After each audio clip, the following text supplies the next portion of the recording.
put in 1628 in the middle of the French royal court's sweltering summer Three Musketeers and their one-time rival turned ally had a band together to save the honor of their queen, Anne of Austria, after she was accused of having an affair with the Duke of Buckingham.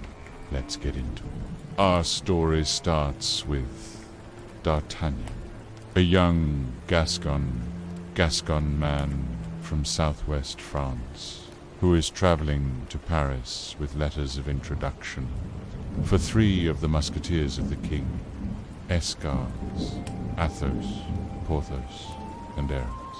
D'Artagnan dreams of becoming a musketeer himself, but unfortunately there's no position available. So he ends up joining them as a cadet or trainee instead. But these three guys are not only rude about his lack of status, they're also really mean to each other. That's because Cardinal Richelieu, the all-powerful Minister of France, has been turning them against one another by playing on their vanity and ambition. He wants them to fight each other so that he can remove them as a potential threat to his power. For example, Athos is convinced that Richelieu is holding his wife and child hostage. So he drinks heavily and lives among the people he despises. Meanwhile, Porthos is in debt and living off his credit, believing that a wealthy nobleman will vouchsafe him a commission in the Musketeers.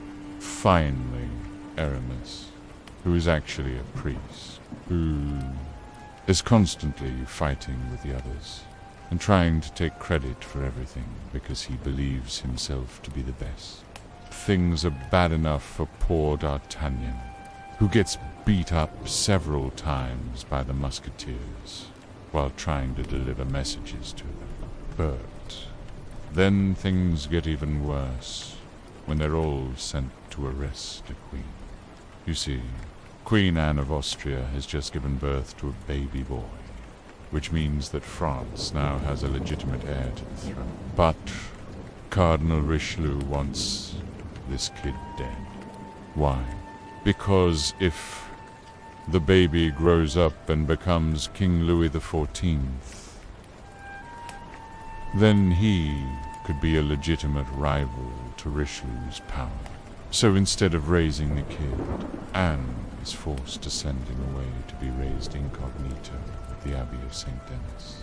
However, the Cardinal suspects that the Queen is conspiring with her English friend, the Duke of Buckingham, to steal the baby back and smuggle him out of France. And in order to stop them, he orders the Musketeers to arrest the Queen's entire household. Being on the way to Paris, though they run into D'Artagnan, who tells them that the Queen has been framed. She didn't do anything wrong. The Cardinal made the whole thing up, wanting to prove himself. D'Artagnan asks the Musketeers to let him go ahead and bust into the Queen's apartment first. So that way, if the arrest goes smoothly, they'll know that he did the work. Well, his plan works, but not how he expected. When the Queen's servants hear that the Musketeers have arrived to arrest their mistress, they fight back. And while D'Artagnan is running around like a chicken with its head cut off, he trips over a chair and falls flat on his face.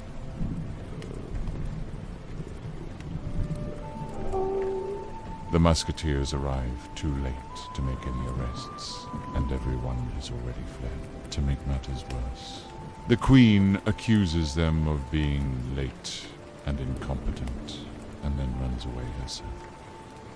No, D'Artagnan feels terrible about the situation, so he sets off to find the Queen on his own. He eventually catches up with her, but she still thinks that he's one of the Musketeers. She doesn't realize that he broke away from the group. So when she asks him to get rid of Buckingham, whom she believes is plotting to kidnap her son. D'Artagnan agrees. But before he can do anything, he's attacked by 2 of Buckingham's men. Fortunately, the other musketeers show up just in time to save him, and then they all ride off together towards Paris. While on the road, they come across a pair of English lords who they have to fight, and then they find a letter that reveals where Buckingham is staying. But before they can do anything, Richelieu shows up and challenges them to a sword duel. He wants to punish them for failing to arrest the Queen. And although D'Artagnan proves that he's not one of the Musketeers, Richelieu refuses to call off the duel. It looks like the Musketeers are going to lose until Richelieu lets his guard down to gloat, and Athos takes advantage to stab him through the heart. Now that Richelieu is out of the picture, our heroes can finally get down to business. D'Artagnan sneaks into Buckingham's hotel room and finds the Duke in disguise, while Athos distracts the guards outside.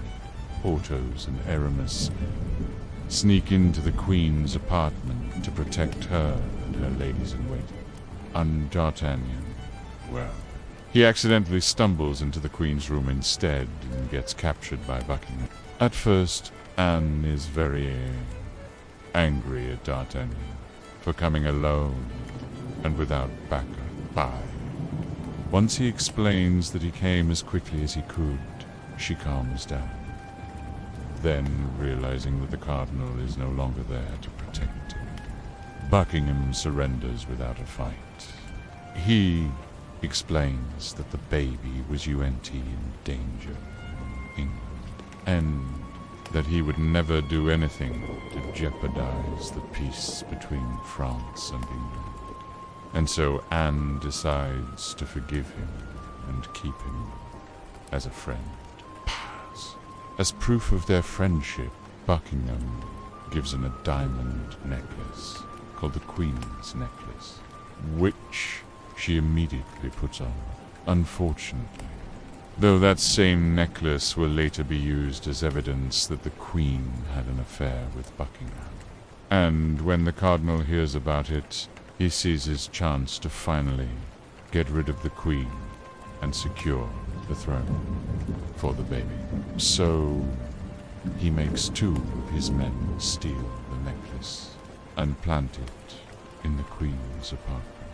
Then he has someone break into Buckingham's hotel room and steal his clothes. Then he takes the Queen's ladies-in-waiting to court and accuses them of stealing the necklace. But when the Queen tries to defend them, Richelieu accuses her directly. He says that she must have ordered her ladies-in-waiting to steal the necklace, because she was planning to sell it to Buckingham for money. And seeing that the whole court is against her, the Queen begins to believe that maybe she did have an affair with Buckingham. After all, she does remember kissing him passionately during one of his visits, but she can't remember anything else.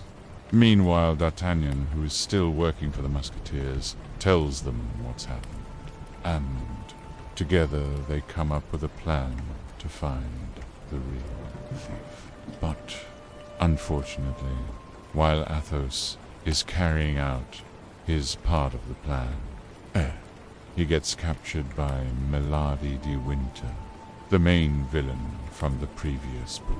In order to save Athos, D'Artagnan goes to the Cardinal and offers to trade places with Athos, which will.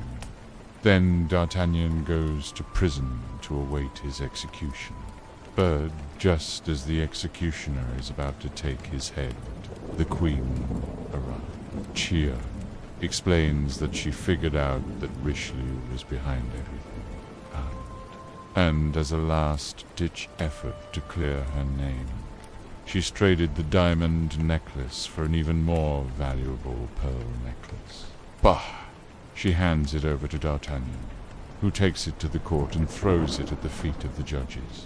They recognize it immediately and rush to retrieve it, leaving Athos free. In the end, Richelieu loses his power and influence, and the Queen and the Musketeers are vindicated. Buckingham is cleared of all charges and returns to England. Ooh, and D'Artagnan.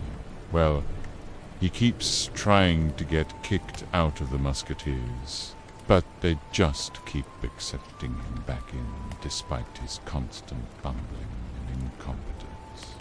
I think this is my favorite of the three books. I don't know why. Maybe because we get to see more of the French court and culture. Or maybe because D'Artagnan is just so much fun. Anyway, I hope you enjoyed the summary. Please consider subscribing and leaving a like. And I'll see you next time. Bye.